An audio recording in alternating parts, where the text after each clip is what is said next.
What's going on, everyone? Welcome to today's pandemic update for Monday, April 17th, 2023. Today we start off with this opinion that states excess deaths in the U.S. are rising at a shocking rate. And, well, ever since the start of the pandemic, this has been the case. And look what it also says. Decrease in U.S. life expectancy has come at the expense of teenagers, young adults, and those in early middle age. Yes, excess deaths are rapidly rising. Let's read a little bit of this. The current COVID-19 situation in the U.S. is both good and bad. I don't know what's good about it, but I do agree it is bad. The good news is that COVID-19 deaths are at the lowest levels of the 3 years of the pandemic. Okay, yes, they are slightly lower now, but again, excess deaths are rapidly going up. Given current trends, projections indicate roughly 100,000 COVID-19 deaths for 2023. I disagree with that. We don't know what's going to happen in the next 8 months for the rest of the year. I mean, say a more severe variant comes around. We don't know the full severity of XBB.1.16 yet. We could say it's maybe producing moderate illness, not as many severe cases, but we just don't know. India is still in the rising portion of the outbreak, which means we haven't gotten to the death increase portion yet. And deaths are already increasing while cases are still rising. That's usually a bad sign. The bad news here, it says, the number of overall excess U.S. deaths, the difference between expected number of deaths from all cases and actual number of deaths observed, is rising at a shocking rate. Well, let me tell you something. We've said this on the channel before. We've showed studies that support it. COVID-19 warps your immune system for many people. Not all people, but for some people, their immune system really gets worn down. And we're seeing many cases where people are getting sick over and over and over again. And some of these are mysterious illnesses, which then does result in sometimes an excess death or just doesn't really have a cause. So I guess it ends up on the excess death category. Also, some of these excess deaths could be COVID-19. And more on that in a little bit. Report, 1 dead, 96 sick from fungal infection linked to a factory.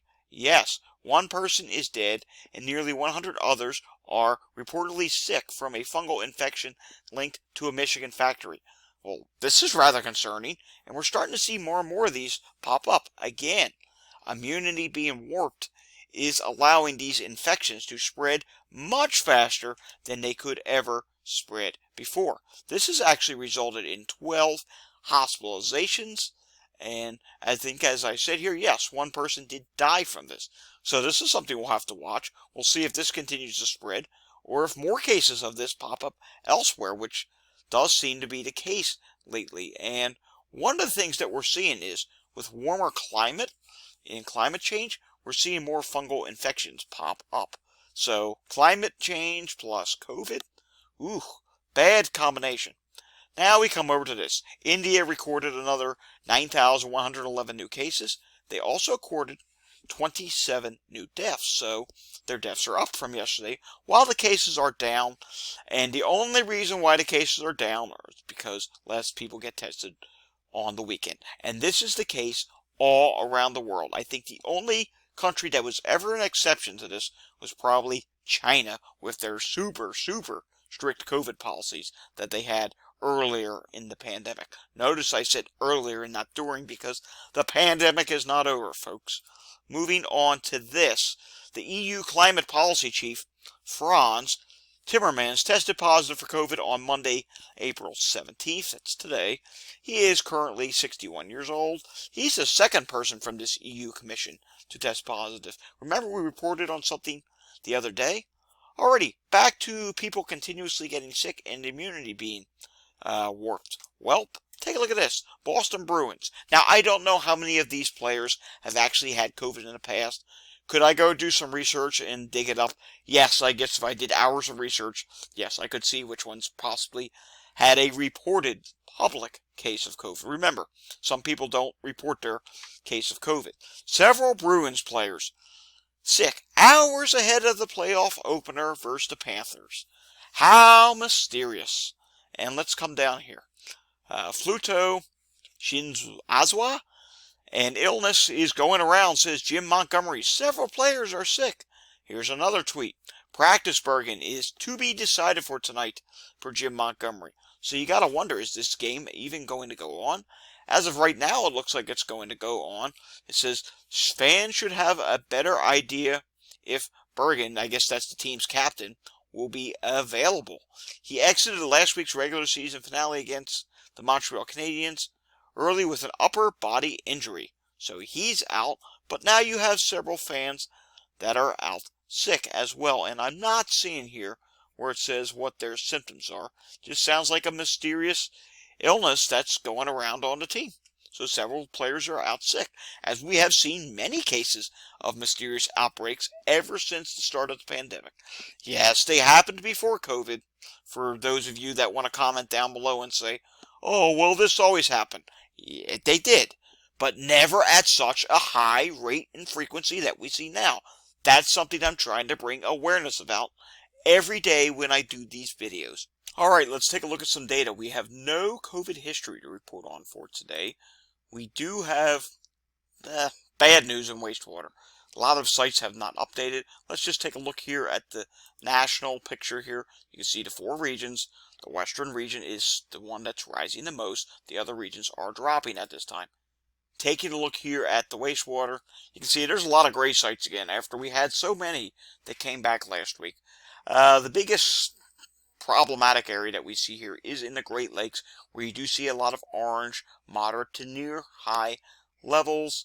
You take a look at the Northeast overall. The Northeast is not doing too bad. You have low to near moderate in New York State, but you're going to see when I show you the cases and the positivity from New York State, relatively impressive. Meaning, yeah, it's dropping. Taking a look here at the transmission. High transmission, 768 counties. Substantial, 508 counties. Moderate, 1,421 counties. Low, 426 counties. And moderate has been increasing.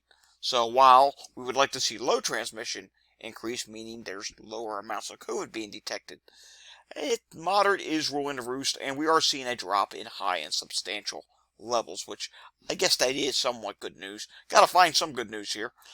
Taking a look at the varying proportions, as you know, XBB.1.5 is dominant, 78% of the cases. XBB.1.16, 7.2%. XBB.1.91, 6.5%. XBB.1.92, 2.5%. XBB.1.51, 2.4%. FD2, 1.7%. And BQ.1.1 is still at 1%. Moving on to BNO's weekly update. Taking a look here. New cases last week, 106,268 cases. The average is 131,348. That's down by 16,365. States reporting 49 out of 50. In the hospital, 16,090. In the ICU, 2,131. New deaths, just 1,407. Deaths are coming down. Whether you want to believe it or not, at the moment, deaths are coming down to lower levels than what they were. We'll see how long that lasts. Next wave of infection should bring the deaths back up, unfortunately. Average, 1,702. That's a decrease of 204. Iowa did not report during the past week, and its dashboard was taken down.